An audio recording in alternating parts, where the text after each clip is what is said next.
বেঙ্গল কিচেনে সবাইকে স্বাগত। আজকে চিকেন স্যান্ডউইচ রেসিপি আপনাদের শেয়ার করবো, আপনারা দেখতে থাকুন। প্রথমে গ্যাস জ্বালিয়ে প্যান বসিয়ে দিলাম, পরিমাণ মতো তেল দিলাম, রসুন কুচি, আদা কুচি, ক্যাপসিকাম কুচি, পেঁয়াজ কুচি, গাজর কুচি সমস্ত সবজিগুলো দিয়ে ভালো করে ভেজে নেব। কিমা দিলাম, চিকেন কিমা দিয়ে ভালো করে ভাজা ভাজা করে নেব। লঙ্কা গুঁড়ো, হলুদ গুঁড়ো, জিরে গুঁড়ো, নুন আর আদা রসুনের পেস্ট অফ ক্যামেরায় দেখানো অফ ক্যামেরায় দিয়েছি, দেখাতে ভুলে গেছে, সরি। সমস্ত উপকরণ ভালো করে ভাজা ভাজা করে নিলাম। পুরটা তৈরি হয়ে গেছে। এবার বাটার লাগাবো, ব্রেডে বাটার লাগিয়ে দেবো এক এক করে। ব্রেডে বাটার লাগাবো।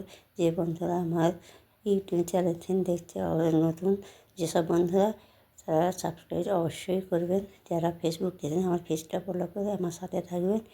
সস আর মিউনিস দিয়ে ভালো করে এই যে মেখে নেব। এবার ব্রেডের উপরে লাগিয়ে নেব, পুরগুলো ভালো করে লাগিয়ে নিতে হবে। তারপর ওর উপরে আর একটা ব্রেড লাগিয়ে দিলাম, আবার একটা ব্রেড নেব, নিয়ে আবার পুর লাগিয়ে নেব, ভালো করে লাগিয়ে নেব। ধরুন আমার এই রেসিপি যদি ভালো অবশ্যই লাইক শেয়ার কমেন্ট অবশ্যই করবেন। আমার এই স্যান্ডউইচের রেসিপি কেমন হয়েছে আপনারা কমেন্টে জানাবেন। হয়ে গেছে। স্যান্ডউইচ মেকারে বাটার লাগিয়ে নিয়েছি, ওর মধ্যে ব্রেডগুলো দিয়ে দিলাম, ব্রেডগুলো দিয়ে এবার উপরে বাটার লাগিয়ে দিয়ে এটা দিলাম। আবার দেখব হয়েছে কি না। হয়ে গেছে, দেখুন খুলে দেখতে কতটা সুন্দর কালার এসছে। দেখুন বন্ধুরা, কতটা সুন্দর কালার এসছে দেখুন। এবার আমাদের পরিবেশন করে দেখাবো, দেখতে থাকুন। দেখুন বন্ধুরা কতটা ক্রিস্পি হয়েছে। এবার কেটে আপনাদের দেখাচ্ছি। দেখুন আমি যেভাবে চিকেন স্যান্ডউইচ বানিয়েছি এইভাবে বানিয়ে দেখবেন, খুব সুন্দর হবে।